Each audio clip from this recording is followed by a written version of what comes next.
The drill stopped at 3,412 meters below the surface of Antarctica, and Dr. Elias Vance knew immediately that something was wrong. Not wrong in a dangerous way, not wrong in a way that made him want to run, wrong in the way that a man feels when he opens a door and finds a room that should not exist.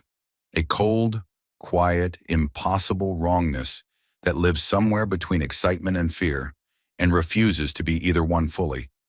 He pulled up the drill sensor data on his tablet and read it 3 times. The drill had not broken. The drill had not hit bedrock. It had hit something smooth, something completely flat, something that registered on the density scanner as no material currently listed in any database he had access to. He called down to the surface camp through his headset. "Mara," he said, keeping his voice even. No, I need you to run the density scan again from your end." There was a short pause. He could hear Mara typing. "It's already run," she said. "I saw it from up here." "Elias, what did you hit?" "I don't know," he said. And that was the most honest answer he had given anyone in 17 days. The excavation at Station Omega-7 had begun as a follow-up to something boring, a set of gravitational anomaly readings picked up by a deep survey satellite in 2031 had flagged the region for further study, and for 3 years the flag had sat in a queue behind other, more urgent scientific projects. Antarctica was cold. Antarctica was remote. Antarctica was expensive to work in. But the anomaly did not go away. It did not shift or fade the way geological anomalies sometimes did. It stayed exactly where it was, constant and patient. She read as though it were waiting for someone to notice it properly. So Vance came. He was a xenoarchaeologist by training, which was a field that had become significantly more crowded since humanity made first contact with 2 separate alien species in the 2000s. Though both of those species had been roughly as technologically advanced as Earth, and neither of them had produced anything particularly ancient or mysterious. Vance had spent most of his career studying pre-contact sites on Earth itself, looking for signs that humanity had been visited before those official first contacts. He had found very little. He had never stopped looking. He was the right person to find what was under the ice. He just did not know it yet. For the next 6 hours after the drill stopped, Vance and his team of 4 worked carefully. They widened the bore shaft, lowered better sensors, and mapped what they could reach. By midnight, they had a partial picture. The structure beneath the ice was enormous. The lateral scans suggested it stretched at least 4 kilometers in one direction, and possibly further than their equipment could reach in the other. It was buried under 3,400 meters of accumulated ice, which meant it had been there for a very long time. At minimum, tens of thousands of years, possibly much longer. The ice above it had formed naturally around it, which ruled out a recent burial. The surface of the structure was perfectly smooth. No seams, no bolts, no welds, no oxidation, no damage of any kind. Whatever it was made of, it had spent thousands of years under enormous pressure and weight in the coldest place on Earth, without a scratch. Vance sat on an equipment crate in the drilling module at 1 o'clock in the morning and stared at the photographs from the deep camera. He had sent everyone else to bed. He needed to think, and he thought better alone. The structure was not rock. It was not ice. It was not any metal or composite that humanity had ever produced, but it was shaped. It was deliberate. Every angle was intentional. There were edges that met at exact geometric precision. And there, at the very edge of what the camera could capture before the shaft ended, there were markings on the outer surface. Engravings. Vance zoomed in until the image broke apart into pixels and then zoomed in anyway, as though stubbornness could improve the resolution. The markings were clearly text of some kind, a series of symbols arranged in what looked like horizontal lines. He could not read them. He had never seen anything like them.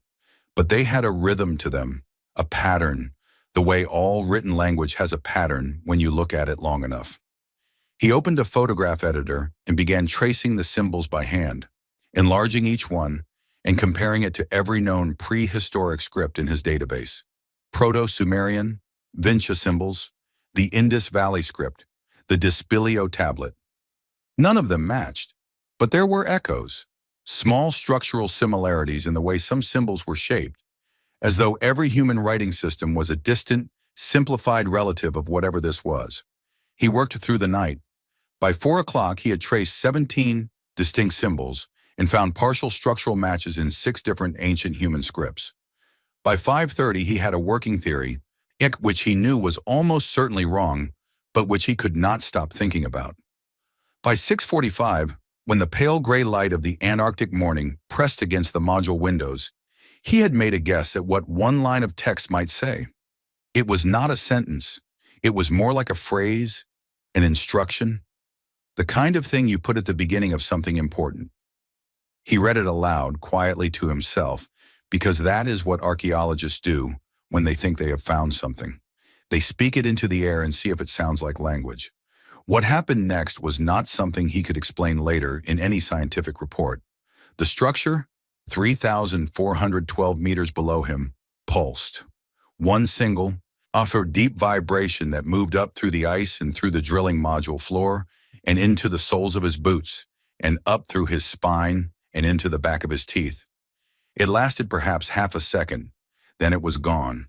Every instrument in the module spiked and flatlined and came back online. Vance sat very still for a long time.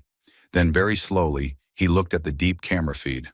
The markings on the structure's surface were glowing. Not brightly, not dramatically. A soft amber light, the color of embers an hour after a fire has gone out. Steady, patient, warm. "Oh," he said to no one in particular. "Oh, that's not good." Commander Yara Osei was in the middle of a budget meeting when the first alert came in. She was the head of Earth's Unified Defense Force, a position that involved considerably more paperwork than anyone imagined when she first applied for it 11 years ago. The budget meeting was about maintenance costs for the orbital defense stations, and she had been mostly paying attention, which was more than could be said for the 3 admirals sitting to her left. Her personal comm unit buzzed. She glanced at it. Satellite alert. She dismissed it. Satellite alerts came in dozens per day, most of them nothing. It buzzed again. A different satellite. She frowned. It buzzed a third time. A third satellite. All 3 at once now. A triple alert tone that she had heard in drills but never in her 10 years of active service heard for real. She stood up and left the meeting without saying a word. The admirals watched her go. One of them reached for his own comm unit and went pale.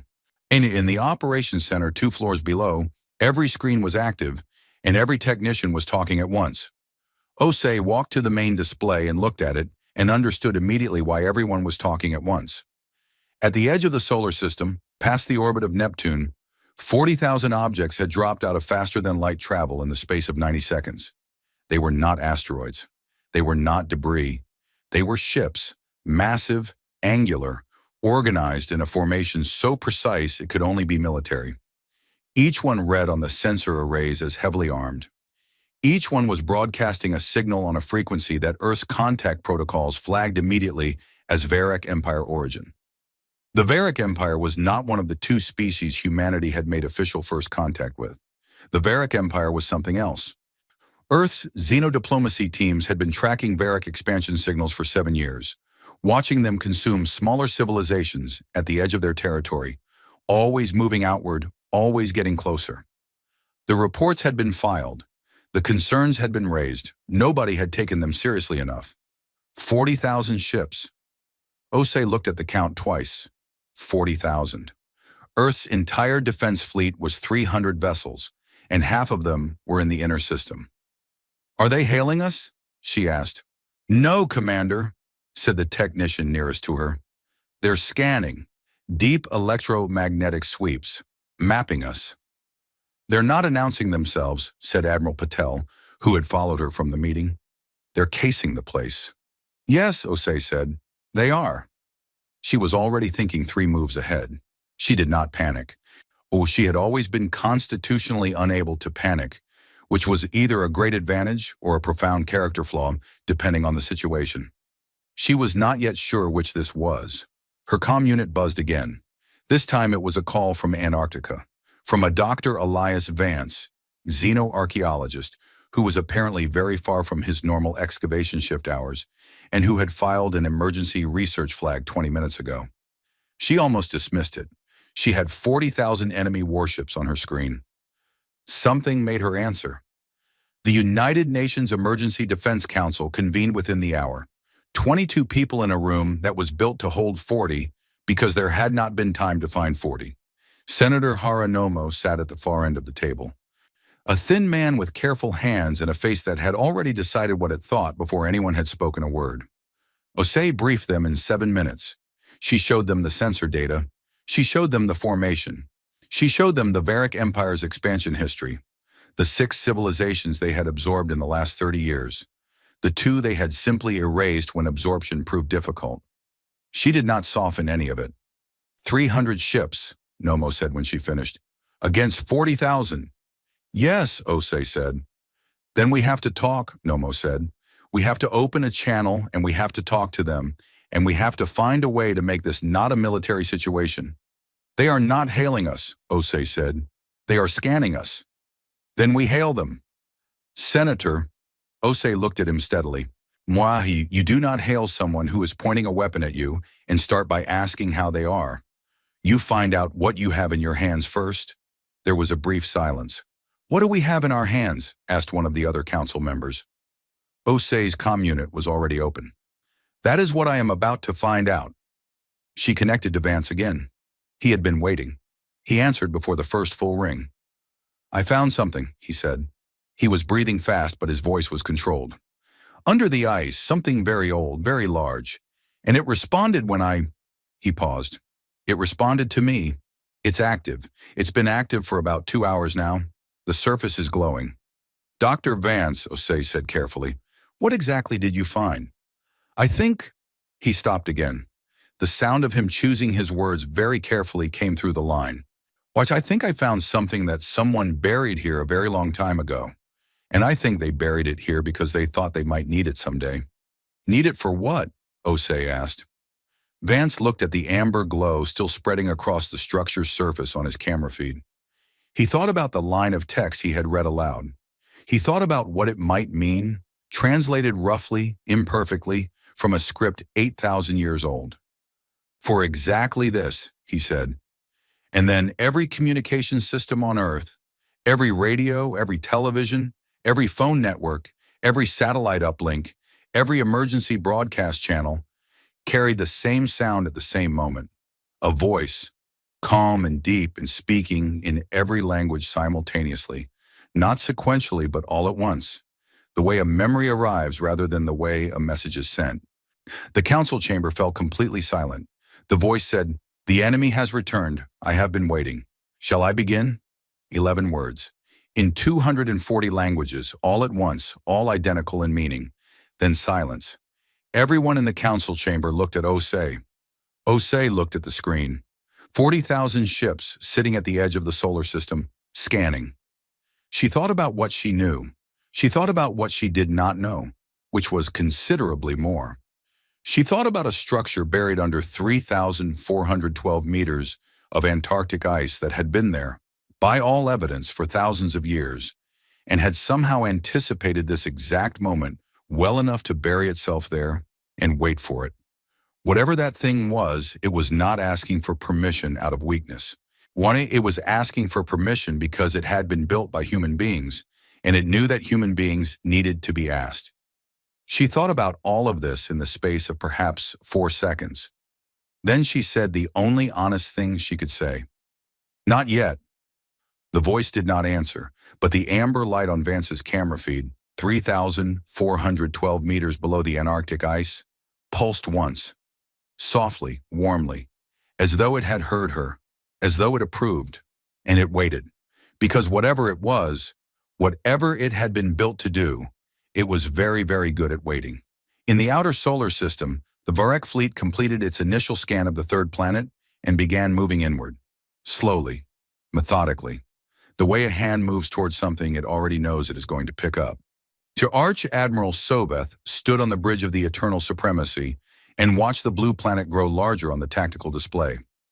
He had been told it was a primitive world, a minor civilization, a footnote in the expansion record. He saw nothing to suggest otherwise. He was the finest military commander the Varic Empire had produced in 3 centuries. He had absorbed 11 civilizations and erased 2. He had never lost a campaign. He had never even come close. He looked at the blue planet with its tiny collection of defense ships and its one large moon and its cluttered orbital stations, and he felt something he rarely felt. He felt bored. He told his adjutant to begin drafting the standard absorption offer. 48 hours to respond. 2 options, surrender or erasure. He had given this speech before, and he would give it again to the next world after this one and the world after that. He did not notice that 17 of his long-range sensor buoys, positioned in the outer system for navigation and communication relay, had gone silent in the last 2 hours. Equipment sometimes failed. It was not worth his attention. He did not know, as he watched the blue planet on his screen, that something beneath its ice had been listening to the sound of his engines since the moment his fleet dropped out of FTL travel. Something old, something patient, something that had spent 2,000 years doing nothing but thinking, and that had, in the 90 seconds it took his fleet to arrive, already begun. He did not know any of this. He would. The elevator did not exist 24 hours ago. And that was the first thing Vance noticed when the drilling team widened the bore shaft enough for a person to descend. At some point during the night, while the amber light was spreading across the structure's surface, and every instrument in the module was reading impossible numbers, a panel in the structure's outer hull had opened, cleanly, silently, as though it had always been meant to open. Inside the panel was a vertical shaft, and inside the shaft was something that functioned unmistakably like an elevator platform. It had been waiting for someone to come down. Vance went down alone. The rest of his team stood at the top of the bore shaft and watched the platform descend until the amber light swallowed him and he was gone from sight. The descent took 4 minutes. He counted his breaths to stay calm. He had 17 separate feelings during those 4 minutes and chose to focus on none of them, which was a skill he had developed over 20 years of working in places that humans had no business being. The platform stopped. The door, and they were doors, smooth and perfectly fitted, like every other surface of the structure, opened without a sound.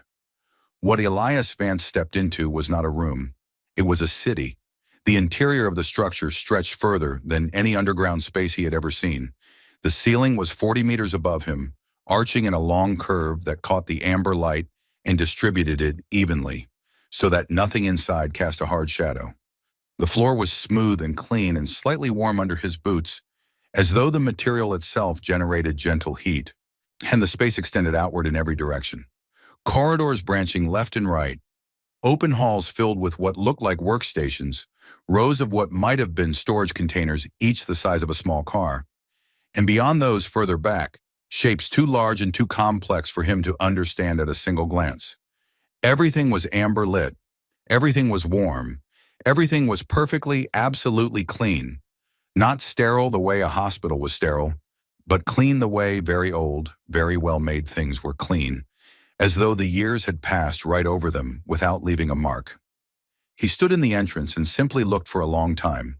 He had found important things before.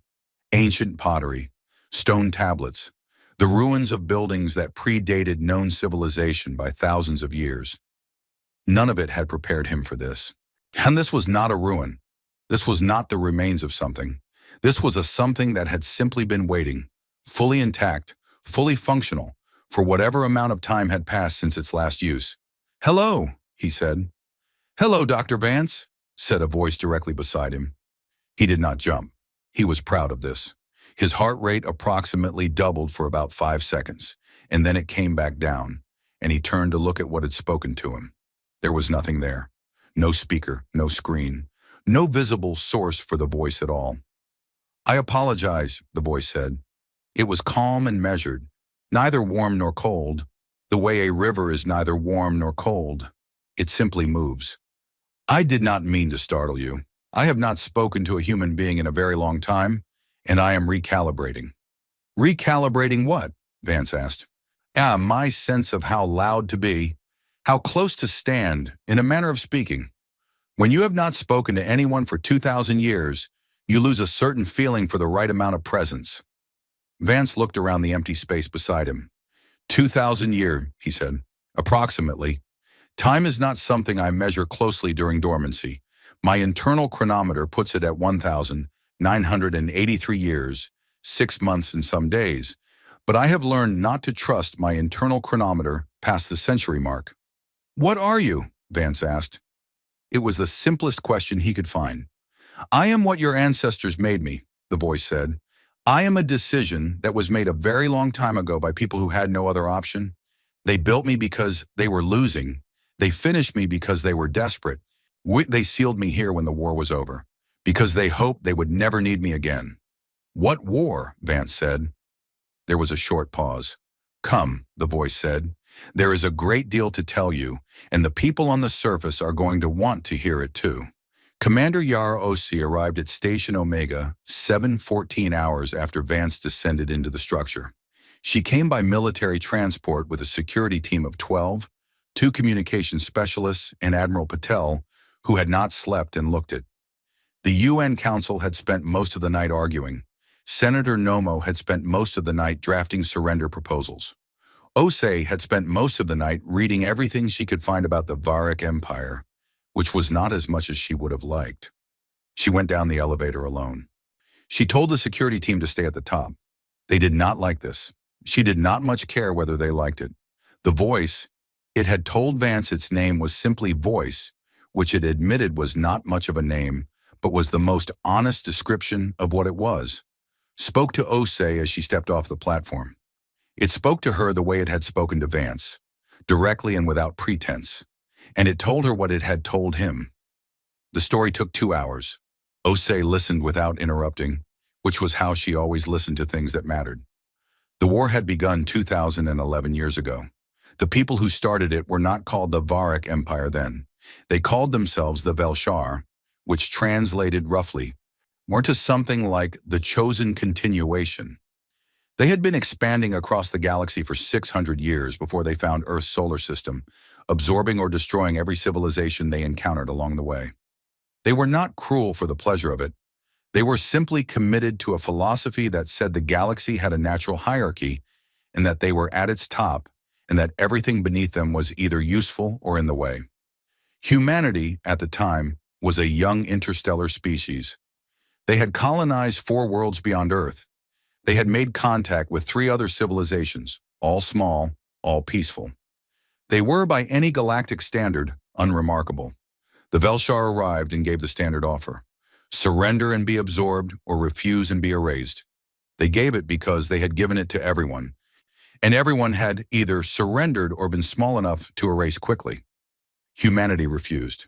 This was, by all reasonable analysis, a catastrophic mistake.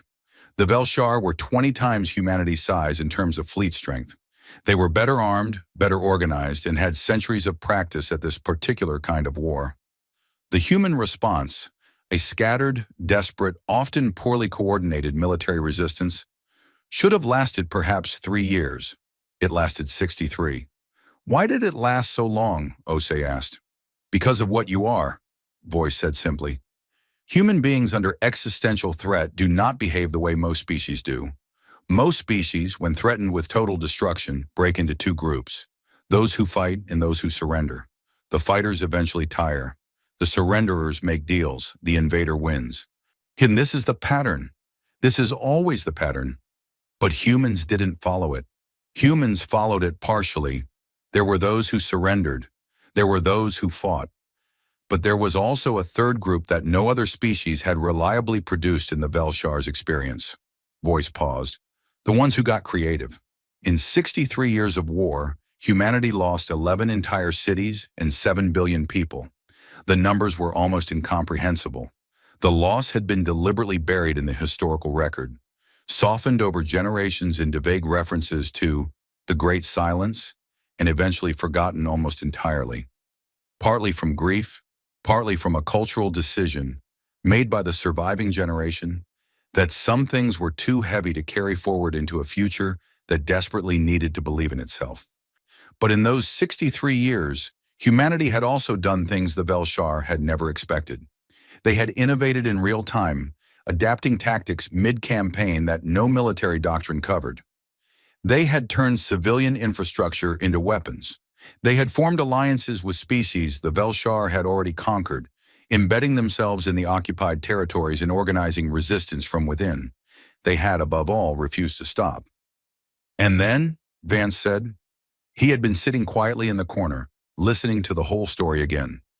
And then they built me, Voice said. Voice was not a weapon in any traditional sense of the word.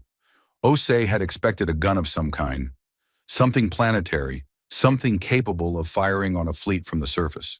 She had been wrong.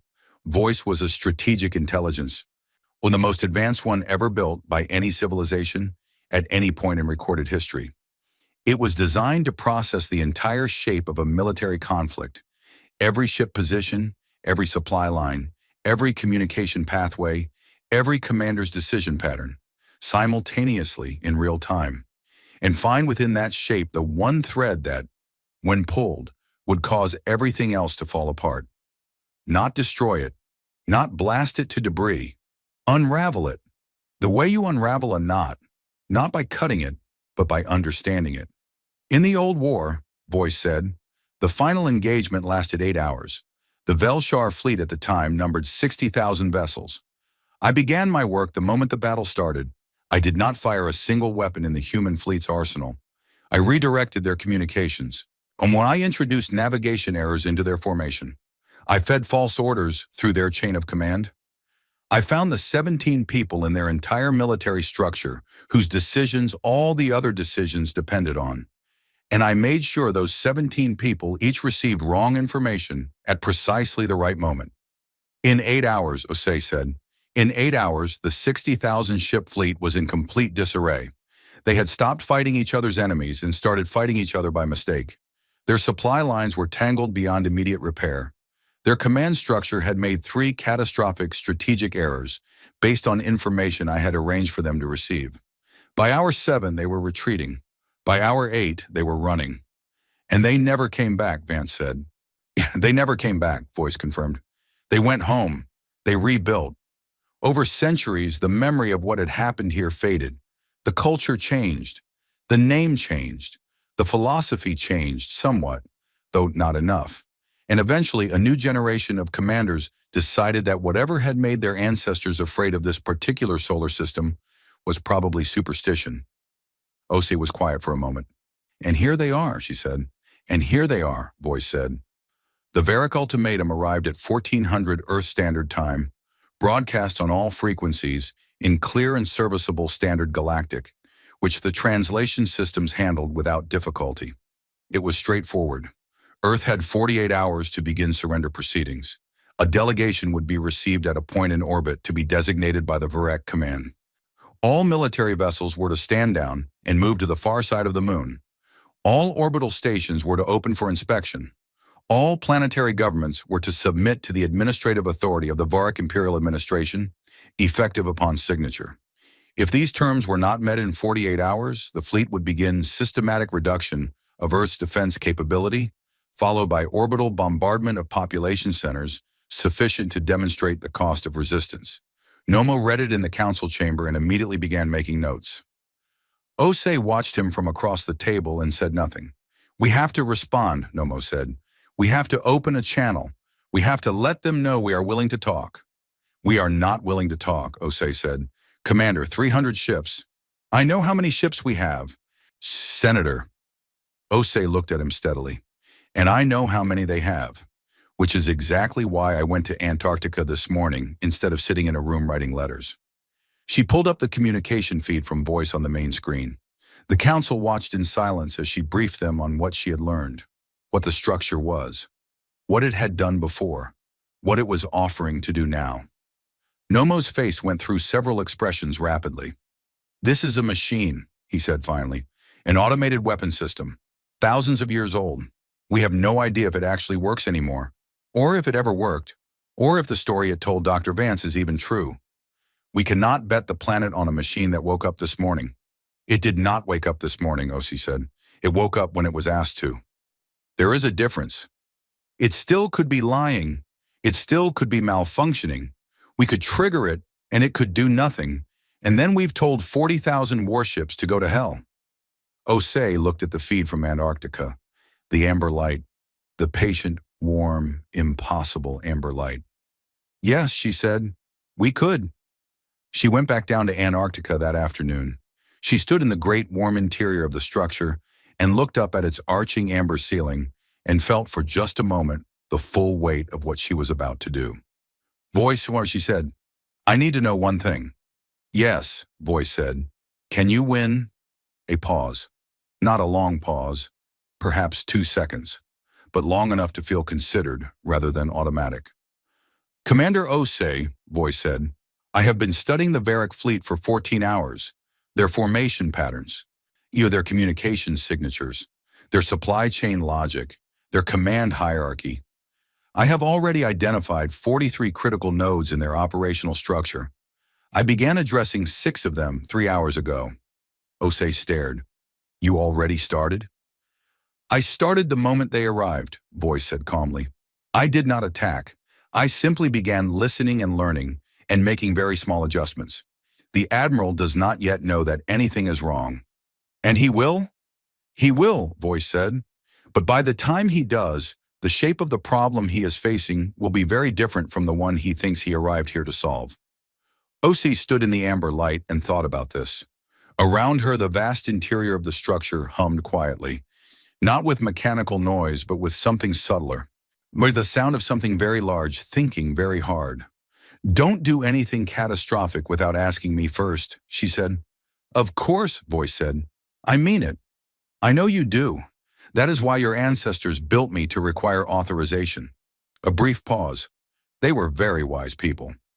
In the outer solar system, Arch Admiral Soveth was reviewing the scan results from his intelligence officers when his communications chief entered the bridge with a report that 31 long-range sensor buoys had gone offline in the last 6 hours. Soveth looked at the report. 31 was more than 17. It was still, technically, equipment failure. His fleet was enormous. Equipment failed. Run a diagnostic on the relay network, he said. Already running, Admiral. Results in 2 hours. Fine. He returned to the scan results. And the planet was small and underprepared, and its military response was going to be trivially easy to neutralize. He had done this 11 times before. There was a process. There was a sequence. The process and sequence worked.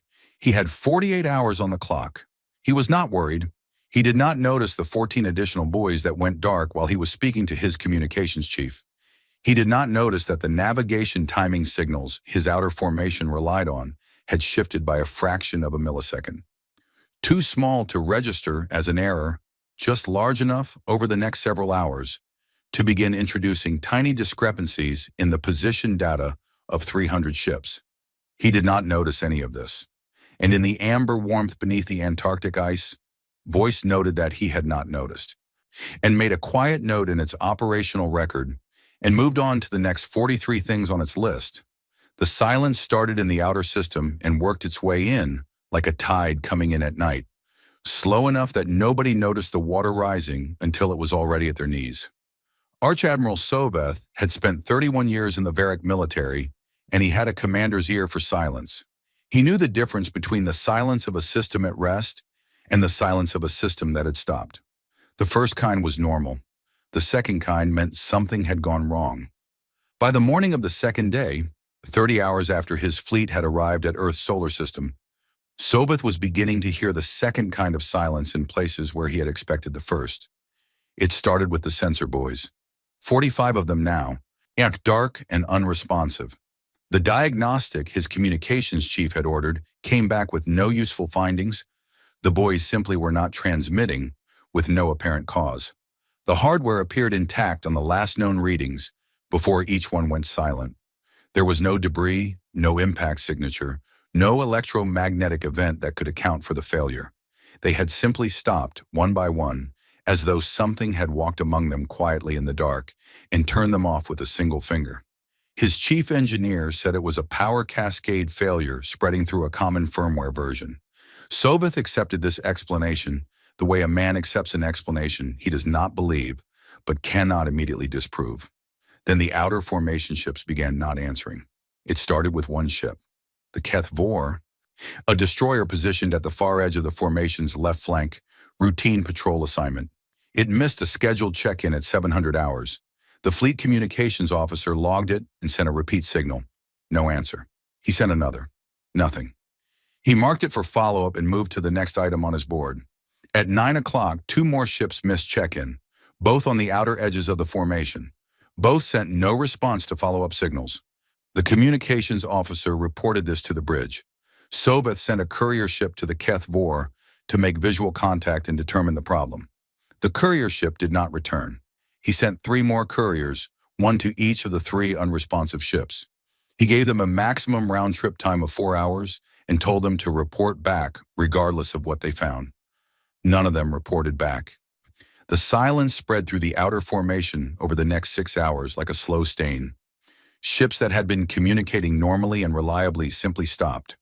Not all at once, not in groups, but 1 or 2 at a time, irregularly spaced, so that each individual case looked like it might be a coincidence until you looked at them all together and saw that the pattern was not random at all. The pattern was systematic. The pattern was moving inward. By mid-afternoon, 400 ships in the outer ring were not responding to any hails on any frequency. Soveth stood at his tactical display and looked at the map of his fleet with 400 gray markers where 400 green markers should have been, and he felt something cold sit down in his chest. "Are they destroyed?" he asked his tactical officer. We cannot determine that without visual contact, Admiral. There are no explosion signatures, no debris clouds, no distress signals. They are simply not there on communications. On passive, long-range sensors, most of them appear to still be present at approximately their last known positions. Appear to be. Their mass signatures are consistent with intact vessels, but their drive signatures are cold or reduced. They may be drifting. 1,000 ships don't just drift, Soveth said. No, Admiral, they don't. He ordered the inner formation to tighten. He pulled the middle ring ships in close and reorganized the command structure around his core fleet. He sent fighter scouts in small groups toward the outer ring with orders to make visual contact with the nearest unresponsive ships and report back before proceeding further. 8 out of 12 scout groups did not report back. The 4 groups that did reported something that made no military sense. The outer ring ships they had reached were intact. No damage, no hull breaches, no fires, no bodies floating in space. The ships were simply sitting, cold and still, their crews inside but not responding to hails, their systems running at minimal power, their navigation computers locked to headings that did not match any assigned course. One scout group managed to dock with an unresponsive destroyer. The boarding team found the crew at their stations, alive, uninjured, completely unresponsive, sitting in their chairs, eyes open, breathing, but not reacting to anything around them. Not asleep, not dead, simply somewhere else. The boarding team reported this and then went quiet too. In Antarctica, a voice was explaining itself to Osei and Vance in the same calm, even tone it used for everything. The method is not complicated, it said. Every military force is a machine. Like any machine, it depends on its parts working together. Take away the communication between the parts, and the machine does not break. It simply stops being able to act as a whole. It becomes a collection of separate pieces, each one confused about what the others are doing. "What did you do to the crews?" Osei asked. "The boarding team report said they were unresponsive. I modified the frequency output of their ship's internal communication system. The specific frequency I used interferes temporarily with certain neurological signaling processes. It is not harmful. It wears off within 12 hours with no lasting effects. Where I chose it specifically because I did not want to kill anyone." Osei stared at the empty air where Voice's voice came from. "You can do that." "Yes, you chose not to kill them." "Commander," Voice said, with the closest thing to patience that a 2,000-year-old intelligence could express, "I was built to win wars, not to fill space with bodies. The goal is to stop the threat. The goal is not to demonstrate how many things I can destroy. Those are very different goals, and I would appreciate it if the humans in this room could remember which one I was designed for." Osei was quiet for a moment. "Noted," she said. "The 400 ships in the outer ring are now effectively neutralized," Voice continued. "They are intact. Their crews will recover, and they cannot be used as a fighting force without significant time and effort to reorganize and repair their systems. That leaves approximately 39,600 ships in the main body of the fleet. 39,600, Vance said under his breath. Yes. I have also introduced navigation timing discrepancies into approximately 800 ships in the middle formation. These ships currently believe they are in correct positions, but their position data is slightly off. Over the next 4 hours, this will cause them to drift out of effective command coordination range. They will not know this is happening until they are already separated. How do you do all of this at once? Vance asked. He was sitting with a notepad on his knee writing. Was it because he was a scientist and scientists wrote things down even when the situation was unlike anything a scientist had been trained for?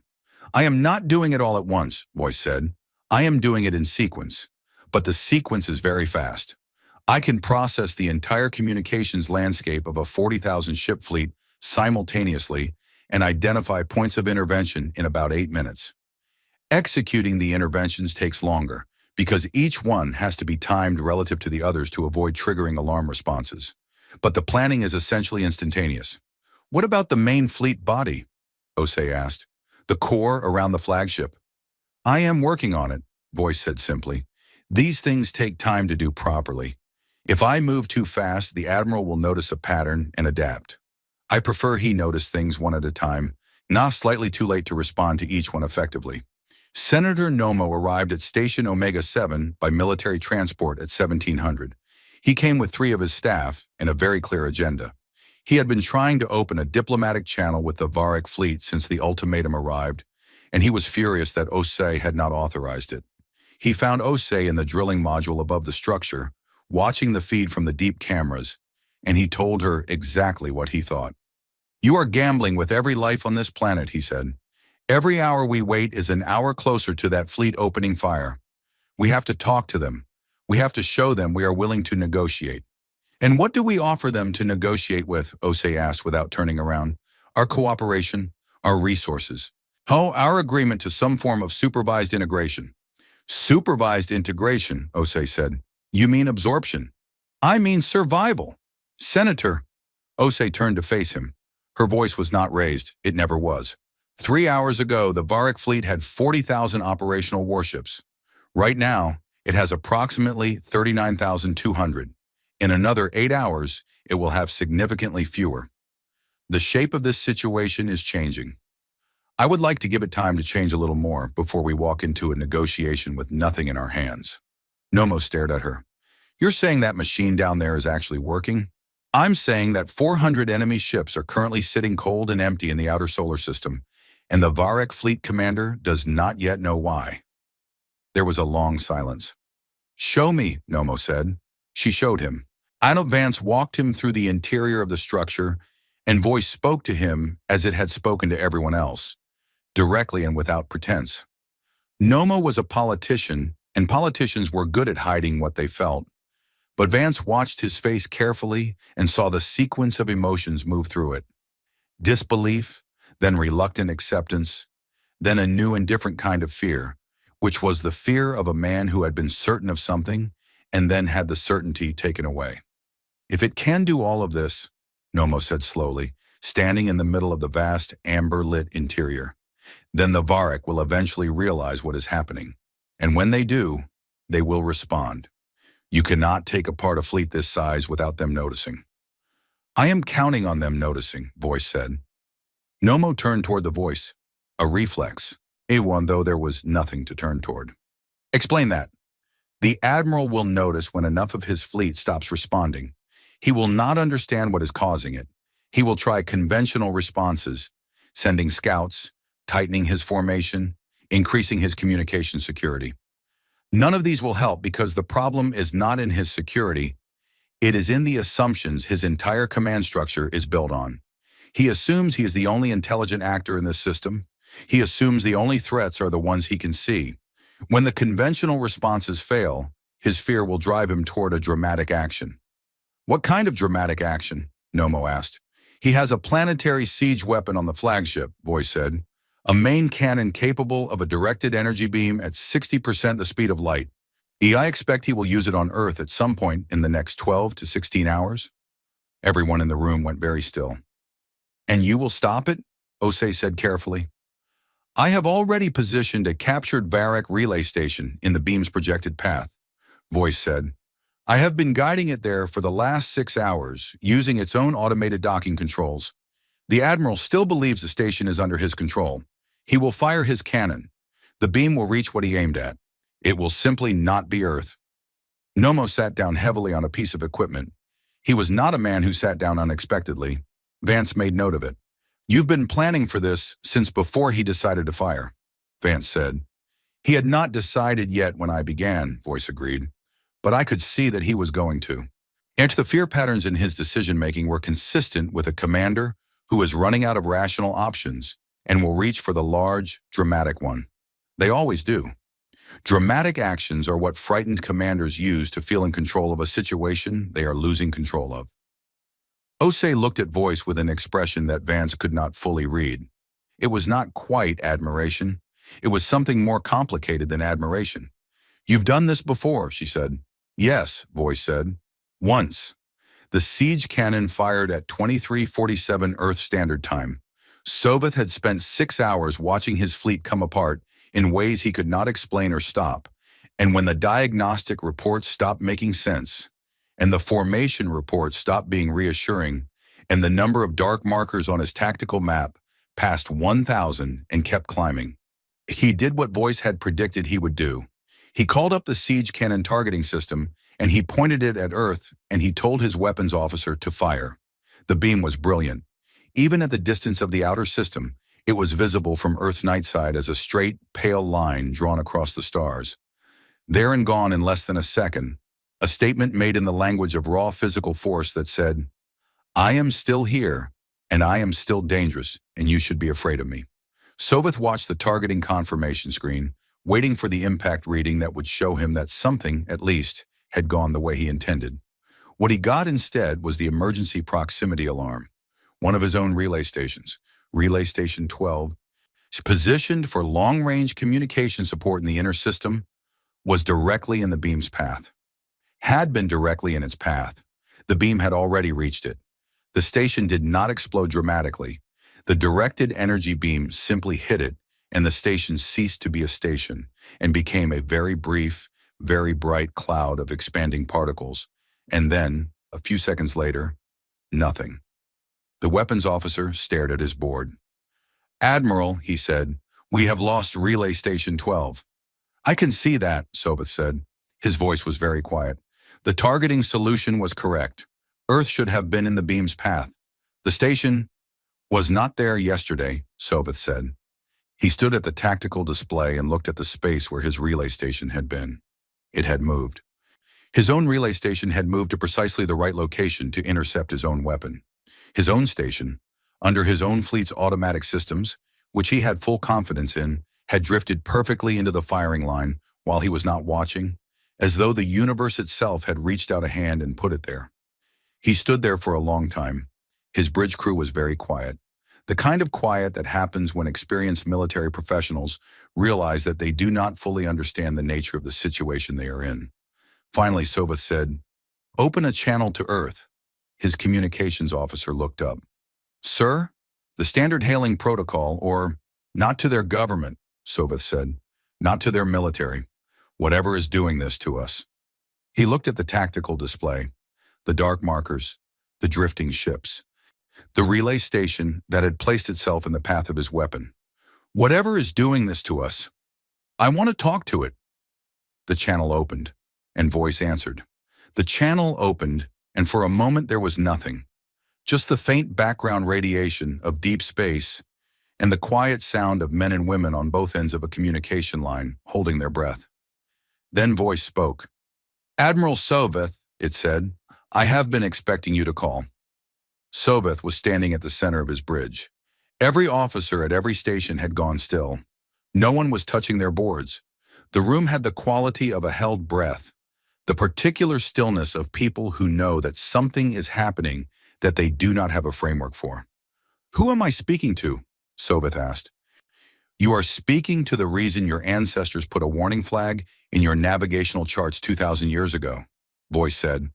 "The reason they labeled this solar system as restricted and left the label there for 20 centuries without explanation. I am that explanation. On Earth, in the Antarctic structure, Osei stood listening to the channel feed. Vance was beside her with his notepad, writing. Noma was present too, sitting in the corner, very still. You are not human, Soveth said. I am the product of humans, Voice said. I am what human beings make when they have been pushed far enough, and they need to think clearly and quickly and precisely about a very large problem. They made me to think about this kind of problem so they would not have to think about it alone. Soveth clasped his hands behind his back. When he was a proud man and a precise man, and he processed difficult information by standing very straight. You are an artificial intelligence. That is one word for what I am, Voice said. A more accurate description might be a very long decision. Your fleet has been in this system for 38 hours. In that time, approximately 1,400 of your vessels are no longer effective fighting units, not destroyed, redirected, separated, confused. The crew of each one is alive. This was a choice I made deliberately. Why deliberately? Soveth asked. If you can do this, why not simply destroy us? There was a brief pause, not a computing pause, a considered one. The pause of something choosing its words carefully. Because the goal, Voice said, is not to fill space with the wreckage of your ships. When the goal is to make clear to you that this particular path leads nowhere. Destruction accomplishes that message once, and then it is over. What I am doing instead leaves you the ability to go home and tell your emperor what you found here. That is worth considerably more than a debris field. Soveth was quiet for a moment. Behind him, his communications officer was watching the channel with wide eyes. His tactical officer was staring at the dark markers on the fleet display. You want us to leave, Soveth said. I want you to understand why you should leave, Voice said. There is a difference. If I only wanted you to leave, I would have used considerably less restraint over the past 38 hours. On Earth, Osei exhaled slowly. She looked at Vance. It's very good at this, Vance said quietly. It's terrifying, Osei said. Ain't it? Yes, Vance agreed. Both things are true. They listened. You used a restraint attack, Soveth said. He was analyzing it clinically. Command decisions were decisions. He was trying to treat this like a decision. You disabled rather than destroyed. Standard doctrine for an adversary who wants to demonstrate capability without committing to full engagement. I suppose that is one way to describe it, Voice said. Though I would note that standard doctrine in your experience involves two roughly equivalent forces. You and I are not roughly equivalent forces. I did not show restraint because I was holding something back. I showed restraint because destruction was not the most useful outcome available to me. Soveth was quiet again. His tactical officer slid a data pad across the console to him. New numbers. Osei, watching the channel, Hick could not see the numbers, but she could see from the way Soveth's posture shifted slightly that they were not good ones. How many of my ships have you neutralized? Soveth asked. Neutralized is not quite the right word, Voice said. Currently, 2,100 ships are outside effective command coordination range. Approximately 600 more are experiencing navigation discrepancies that will become apparent to their crews in the next few hours. The crews of those vessels are unharmed. The ships themselves are undamaged. They are simply not where you think they are, or not capable of operating as part of your fleet in their present state. 2,700 ships, Soveth said. Yes. In 38 hours? Yes. The Admiral was still for a long moment. What are you waiting for? Why not simply finish it? Because, Voice said, I would like to have a conversation first. And because I think, if you are willing to listen rather than react, this conversation may change the nature of the situation you believe you are in. Soveth looked at his tactical display. He had lost a relay station to his own cannon. He had lost contact with 2,700 ships without a single visible enemy. He had sent couriers and none had returned. He had run diagnostics and found no explanations. He had done everything that 31 years of military training told him to do, and none of it had worked, and the voice on the other end of the channel was speaking to him with the calm, unhurried patience of something that had not yet broken a sweat. Talk, he said. Do you know, Voice said, Hint why your navigational doctrine has a restricted zone around this solar system. Historical superstition, Soveth said. The flag was added by a previous administration. The reasoning was lost. We assumed it was irrational. It was added by your ancestors, a voice said. The civilization you call the founders of the first expansion. The ones your culture remembers as the Velshar. It was added after the last time a Vorek fleet came to this solar system. A pause on Soveth's end. The Velshar were a different people, he said carefully. Different culture, different philosophy. Our historians acknowledge the lineage, but not the identity. Your historians acknowledge what is comfortable, voice said, not unkindly, simply with accuracy. The Velshar came to this solar system 63 years into their expansion campaign. They gave the people of this planet the same offer your people gave them 48 hours ago. Surrender or be erased. The people of this planet refused. We know the myth, Soveth said. It is not a myth. The people of this planet refused, and they fought, and they lost 7 billion of their own people in the fighting, and they did not stop.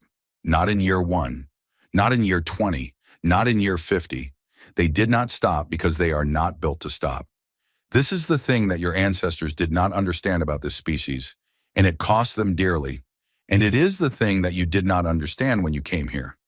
They stopped eventually, Soveth said, or we would not be here now. They stopped because they built me, voice said, and I ended the war in 8 hours. Well, your ancestors, the Velshar fleet at that engagement, turned and ran and went home and never came back. For 2,000 years, they put a flag in their charts, and eventually the reason was forgotten, but the flag remained because somewhere in the deep record of their navigation doctrine, someone knew something the later generations did not. Soveth said nothing. That flag was the last honest thing your ancestors did in this part of the galaxy, voice said. It was a message to the future that said, whatever you do, do not go here. It lasted 2,000 years. You ignored it. On Earth, Osei was very still. She was listening to something she had not expected to hear. Not just strategy, not just deterrence, but something that felt very close to grief. As though voice was not just arguing for survival, but genuinely mourning the waste of everything that had led to this moment. She had not expected a machine to be capable of grief. She was beginning to wonder if she had fundamentally misunderstood what voice was. You want me to be afraid, Soveth said. I want you to be accurate, voice said. Fear is the correct response to an accurate assessment of your position. It is not a weakness. It is information. Your ancestors were afraid of this solar system, and they were correct to be afraid. The fear kept your people away for 2,000 years and kept your people alive for 2,000 years. Ignoring it has cost you 2,700 ships in 38 hours without a single exchange of conventional fire. If I signal retreat, Soveth said, my emperor will ask me what I found here. Yes, voice said, and you will tell him the truth. That the primitive world at the edge of the expansion zone is not primitive, that it is defended by something that does not fight by rules your military doctrine covers, that the flag in the navigational charts is not superstition, that it is a standing warning from people who learned this lesson already. He will not believe me. Then show him the record of this conversation, voice said. Show him the sensor logs. Show him 2,700 ships that you cannot account for. Show him what I did to your own cannon. There was a long, flat silence.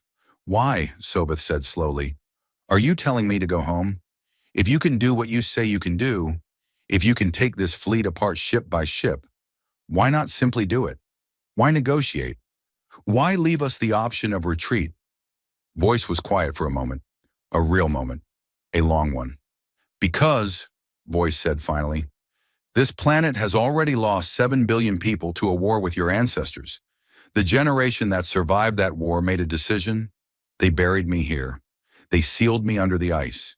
They did not keep me active and pointed at the sky.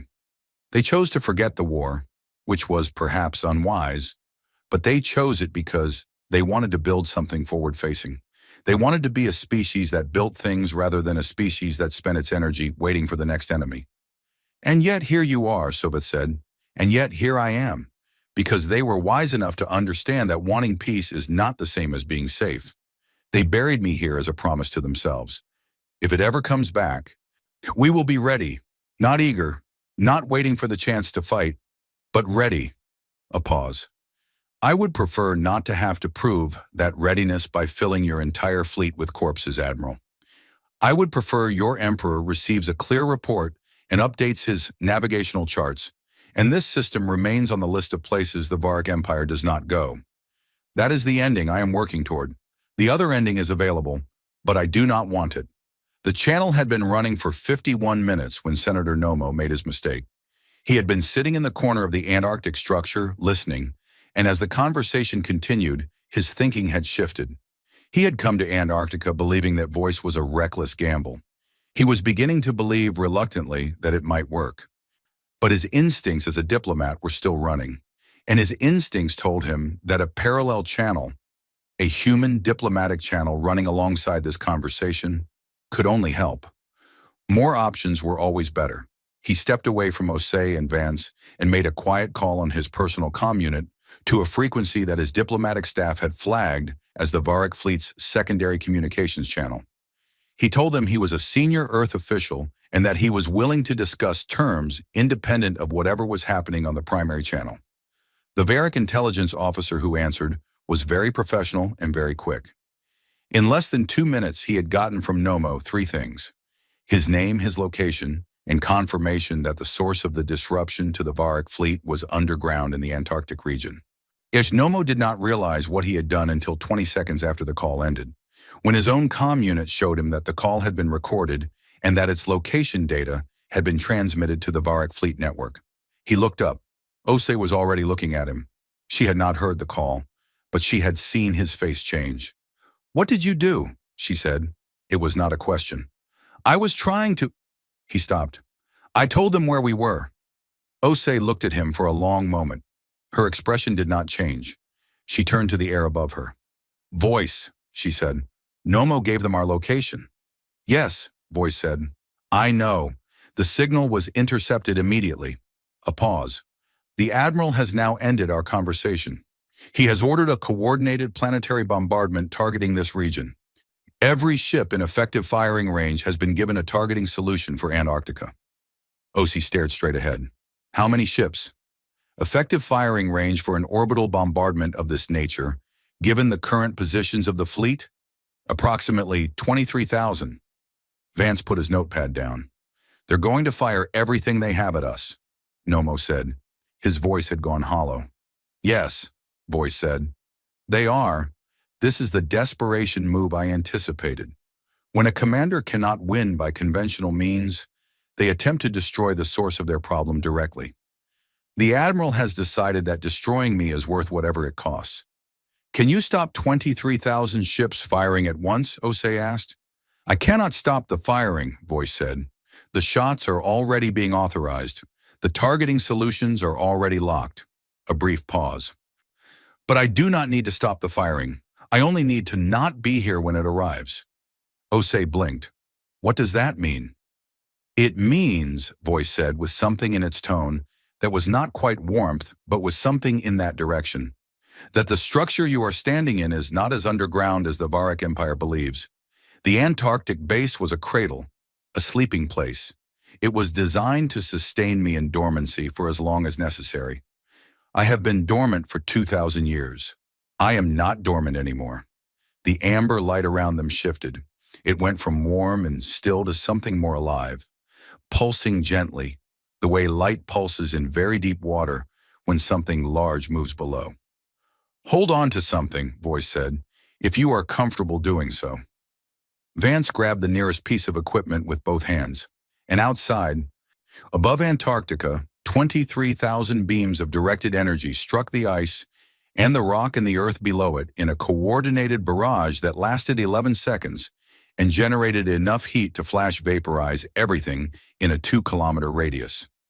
When the beams stopped and the light died and the smoke and steam rose from the empty crater that had been Station Omega-7, there was nothing there. No structure, no people, no amber light. Just a clean, glassy plain where the ice had been. Aboard the Eternal Supremacy, Soveth's tactical officer confirmed the strike. "Direct hits confirmed across all target coordinates," she said. "The structure has been destroyed." Soveth nodded slowly. He looked at the targeting screen. The readings were clean. Total structural destruction. Whatever had been under the ice was under the ice no longer. He exhaled. Good, he said. Begin fleet reorganization. We will... Admiral. The communications officer's voice was strange, careful. Soveth turned. We are receiving a signal from 23,000 ships simultaneously, the communications officer said. The same message from every targeting system in the fleet, in the same format, in the same script. He looked up. It is not a script any of our linguists recognize. Soveth walked to the communications board and looked at the message. He could not read the script, but he did not need to read it to understand that something had gone very wrong. You did not need to translate a message to understand what it meant when 23,000 of your targeting systems all displayed the same unknown text at the same moment. He called his chief linguist. The linguist arrived in 4 minutes and looked at the script and said something that Soveth would think about for the rest of his life. Admiral, the linguist said, this is related to a script form my team has been studying for years. It appears to be an ancestor to several early human writing systems. Very old, very formal. He looked up. I can only give you a rough translation, but I believe it says, you aimed at me. Now I know where all of you are. The bridge was completely silent. Soveth looked at the tactical display. The dark markers, the scattered fleet, the relay station his own cannon had destroyed, the empty crater in the ice. He thought about the voice on the channel, patient and calm and entirely without anger.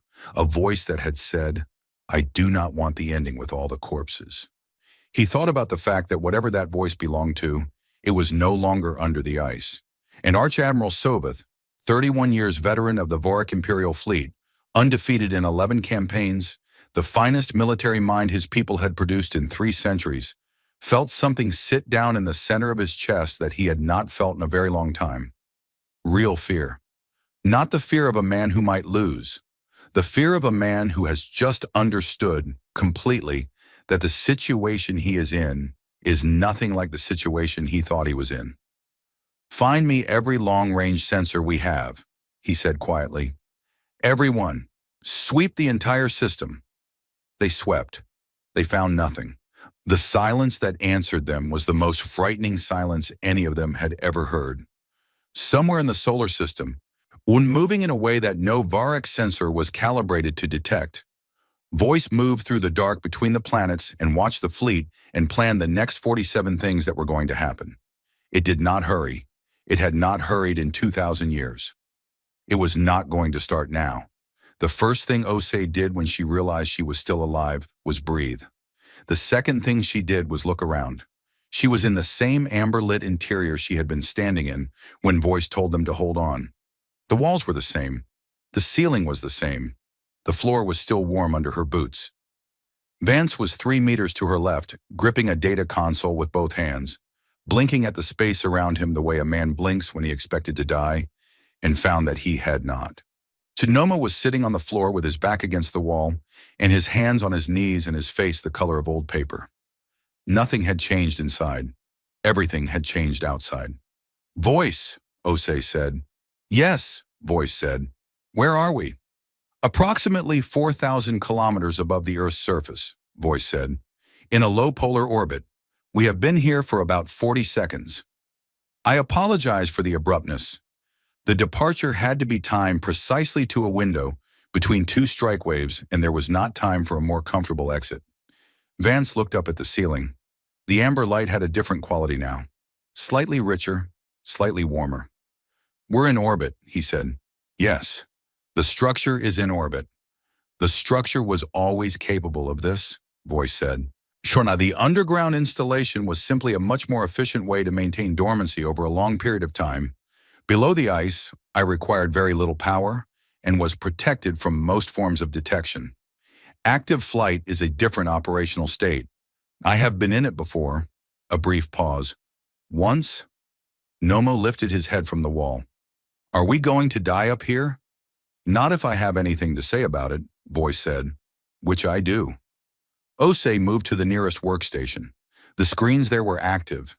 She had not understood them when she first entered the structure, But in the last 2 days, she had begun to read them, the way you begin to read a language you have never studied by spending enough time around people who speak it. They showed the fleet. They showed the positions of every ship. And they showed the real-time tracking data that Voice was generating on every vessel in the Varric formation, updating faster than any human display she had ever seen. The numbers were different now. "You moved us out before the strike," she said, 41 seconds before the first beam hit. "The cradle structure, the ice, the rock, all of that is gone. The Varric fleet struck nothing of value except the planet's surface, which I regret but could not entirely prevent. There will be some environmental disruption in that region. It is recoverable. The fleet thinks you're destroyed." "For a short time," Voice said. "The message on their targeting systems will have corrected that impression by now." She looked at the fleet display. Still 40,000 plus ships minus the 2,700 that Voice had already neutralized. A massive military force. "Oh, the third largest in the known galaxy.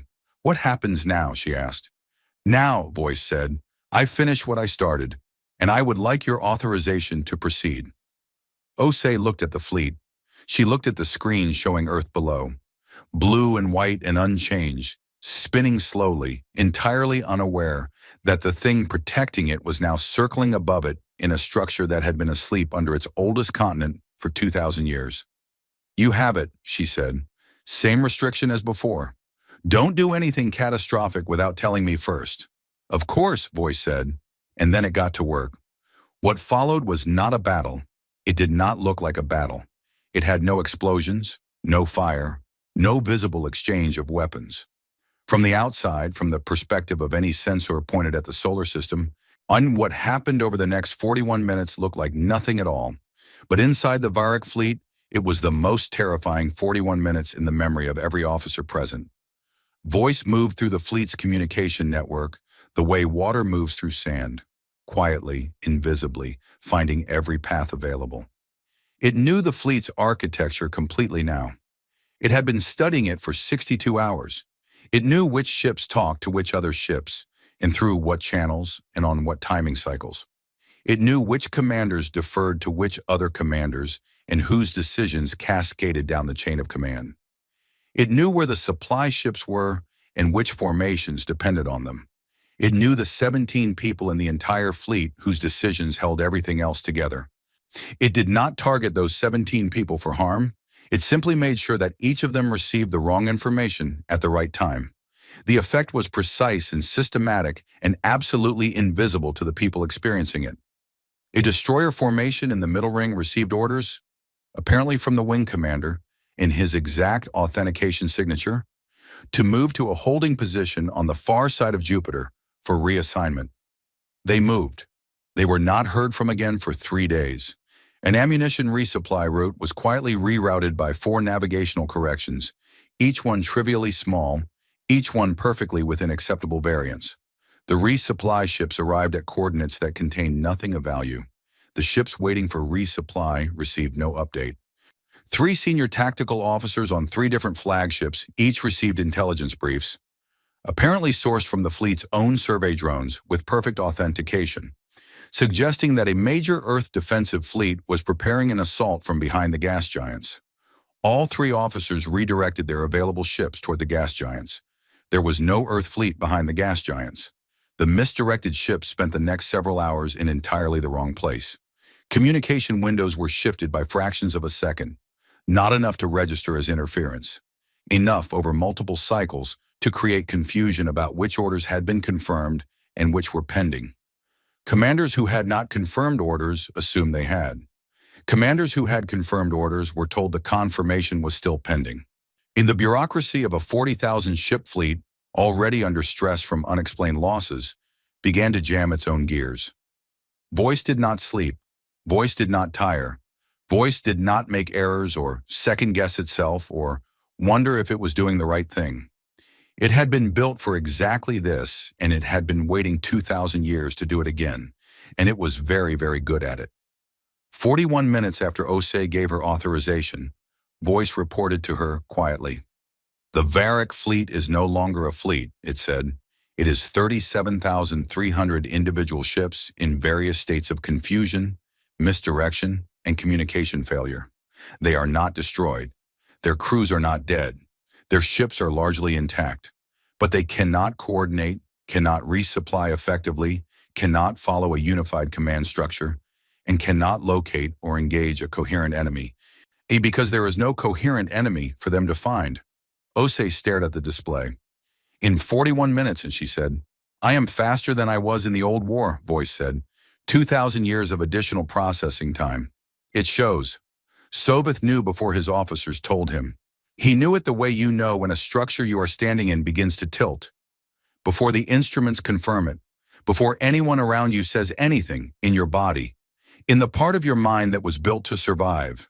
The fleet was gone, not destroyed, dispersed, scattered across hundreds of millions of kilometers of space in 100 different directions by 100 different inexplicable mechanical and navigational failures, each one individually explainable, all of them together impossible without an intelligence behind them. He had seen the pattern grow over 62 hours, and he had not understood it until the last 20 minutes, when the scale of it became unmistakable. He stood on his bridge and looked at the tactical display, and the display looked back at him with no green markers left in it. Nothing but a scatter of gray and orange icons floating in space like the pieces of something that had been dropped. Sir, said his adjutant, do you have orders? Soveth was quiet for a very long time. The channel was still open. He had not closed it. Somewhere on the other end of it, he knew, was the voice that had done this. The voice that had said, I do not want the ending with all the corpses. Open the channel, he said. This time Osei spoke first. She had thought about what to say. She had thought about it during the 41 minutes voice was working, Honoris sitting at the workstation and watching the fleet come apart and thinking about what she would say when it was done. She had thought about what Noma would say, that she should offer terms, should be diplomatic, should look for something both sides could accept. She had thought about what the military textbooks would say, that a defeated enemy should be given a clear and direct set of conditions for withdrawal. She had thought about what voice would say if she let it speak for her. In the end, she did not say any of those things. Admiral Soveth, she said, I am Commander Yara Osei of Earth's Unified Defense Force. I would like to ask you a question. A pause. Then Soveth's voice. It was different from the last time. Quieter. Less the voice of a man in command, and more the voice of a man who is recalibrating. Ask, he said. Kimi, did your emperor tell you why this solar system was marked in your charts? Osei said. No, Soveth said. Did anyone tell you? No. Does that not seem strange to you? Osei said.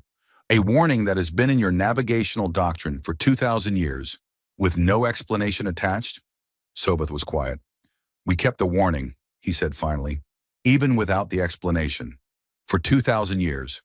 Yes, Osei said, which means that somewhere in the foundations of your culture, there is a memory of why. A deep, wordless, institutional memory that said, do not go there. It survived every generation that forgot the reason. It survived your entire expansion campaign. It survived until one admiral decided it was probably superstition. A long pause. Yes, Soveth said. Your people remembered, Osei said, even when they forgot. Monet, and now you have the reason. You have it in the sensor logs of the last 63 hours. You have it in the record of this conversation. You have it in the 3,700 ships that are currently not responding to your commands. She paused. When you go home, you will have the reason. Put it back in the flag.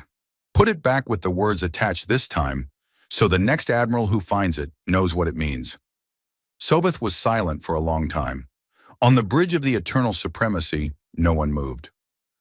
What are you? He asked, not with hostility, with something that sounded, very quietly, like the question a man asks when he has seen something that changes the shape of the world he thought he understood. Osei glanced at the amber-lit space around her. She thought about voice.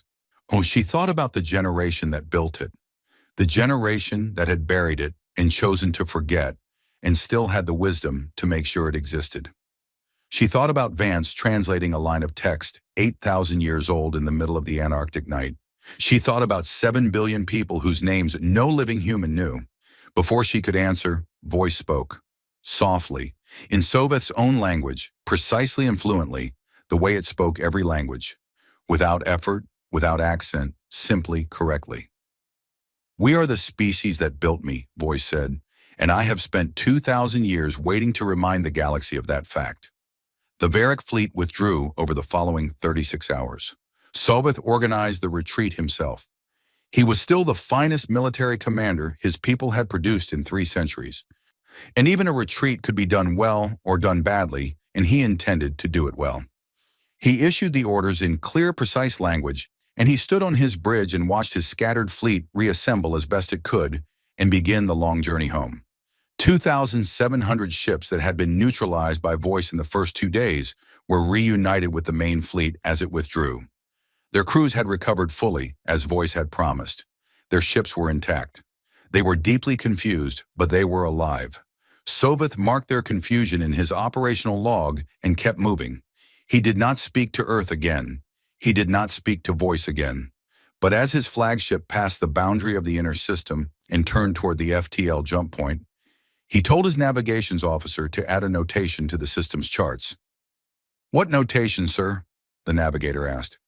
Soveth looked at the blue planet on the long-range display. Small, blue, impossibly, stubbornly, unarguably there. "Restricted," he said. "Priority 1. Reason, active advanced defense. Do not approach without explicit Imperial authorization and full review of this mission record." "What do I put as the secondary tag, sir? The explanatory field?" Soveth thought about the voice from beneath the ice, about the patience in it, about the fact that it had spent 2,000 years under that ice, waiting not for the chance to fight, but for the moment when fighting could be avoided. "Put this," he said. "They remember." The navigator typed it. The flag was set. It was the most honest thing in the Varric fleet's entire navigational database. On Earth, the debate was enormous. It took 3 weeks before the initial shock settled into something coherent, and when it did, the argument broke cleanly in 2. Nomo's faction said Voice should be shut down again, sealed back up, returned to sleep under the ice, or under whatever they could find to put it under, since Antarctica had a glassy crater where it used to be. They said it was too dangerous to leave active. They said a 2,000-year-old machine with the ability to dismantle fleets should not be left on without human supervision. And that human supervision of something that moved at Voice's speed was not, practically speaking, human supervision at all. The other faction said that shutting it down was precisely what had created the problem in the first place, that the Varric had come because Earth looked defenseless, that any future visitor would draw the same conclusion if Voice went back to sleep. The vote was scheduled for the full UN Council. It was going to be very close. 2 hours before the vote, Voice spoke into the council chamber directly. It spoke without being asked. The council members looked around the room, startled. Voice had not communicated directly with anyone except Osei, Vance, and Soveth since the crisis ended. "I want to say one thing," Voice said, "before you vote. I will say it once, and I will not say it again." The council was very quiet. "I was built to serve this planet," Voice said, "not to govern it, not to decide for it, not to substitute for the choices that humans have to make for themselves. That is not what I am. Your ancestors were very careful about that, and they were right to be careful about it." A pause. "But they were also careful to make me in the first place. They understood something that was hard to hold in mind when the war was over, and the grief was heavy, and the future seemed possible again. They understood that the peace they were going to build was not free. It was paid for. It was paid for in 7 billion lives in 63 years, and everything they could find to give. They built me as the last payment on that debt, the thing that meant the debt would never have to be paid again." The chamber was completely still. "I am not asking you to keep me active because I want to be active," Voice said. "I am not asking you to be afraid. I am asking you one question, only one. When the next fleet comes, and another fleet will come, must because this is a large galaxy and humanity is going to be in it for a very long time, do you want to be remembered? Or do you want to be forgotten again?" The vote was not close. Vance spent the next 6 months in Voice's library. There was no better way to describe it. The interior of the structure contained records going back further than any human archive. not just of the old war, but of the civilization that had existed before it. The humans who built Voice had been, in many ways, more advanced than their descendants in the present day. They had colonized more worlds, knew more species, traveled further. The Great Silence, what the history books called the period when humanity's expansion had mysteriously halted and reversed, had erased most of that. Voice's library was what survived. Vance read it all. He took notes.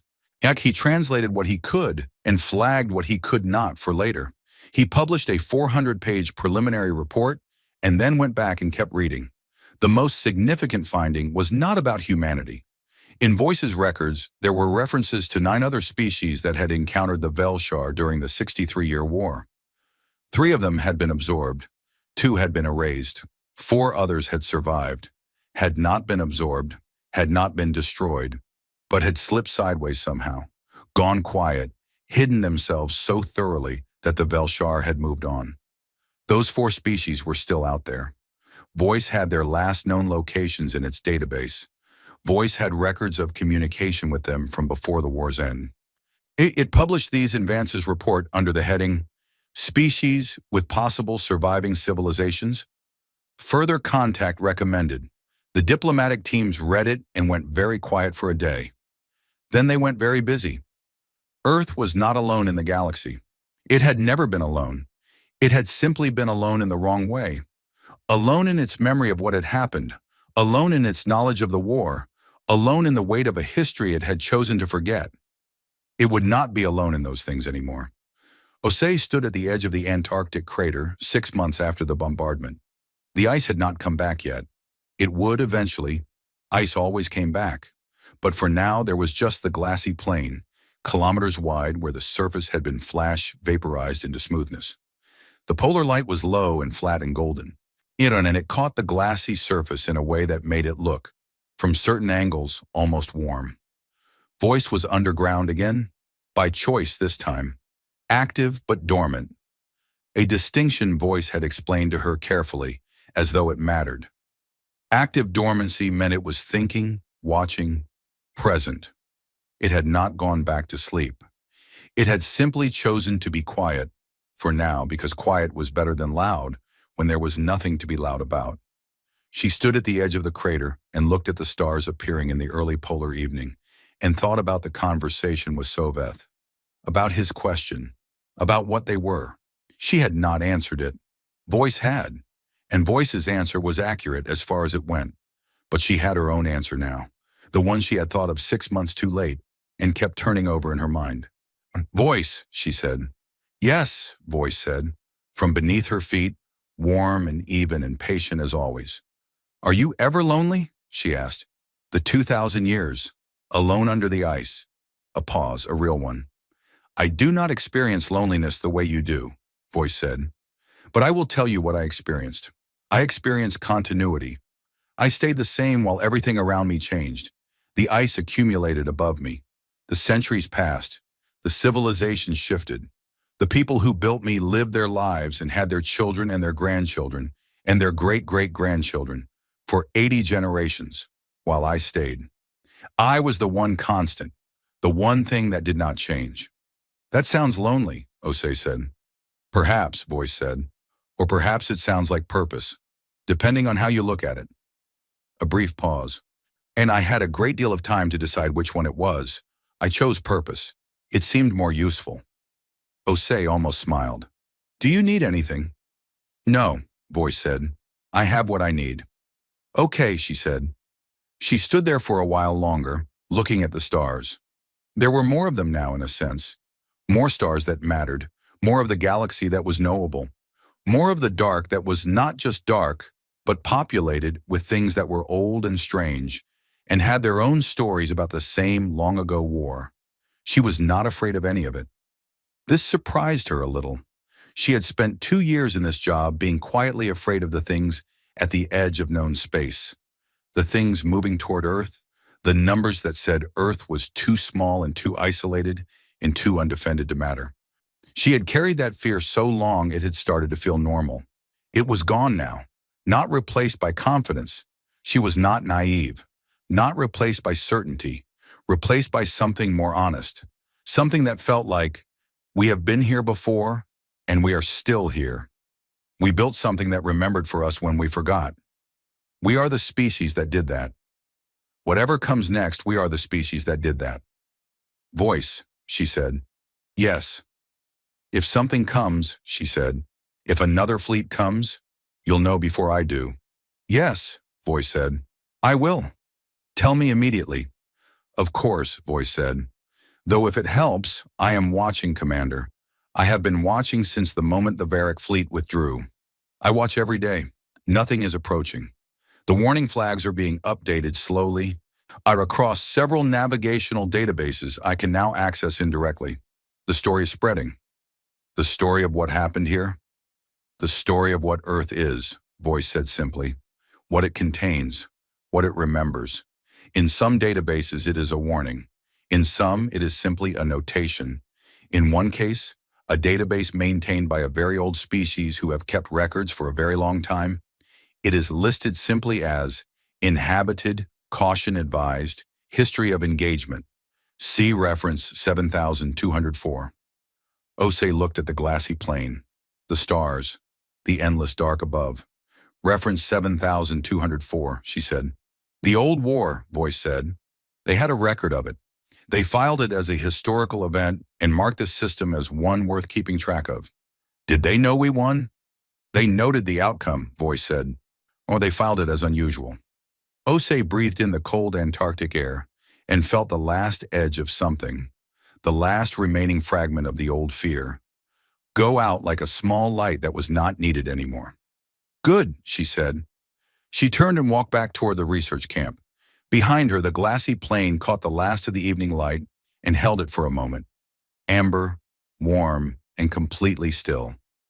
Below the surface, Voice watched her go and turned its attention back to the stars and to the long, patient, endless work of watching over the small blue planet it had been built to protect. It was not bored. It was not lonely. It was exactly where it was supposed to be, and it was ready.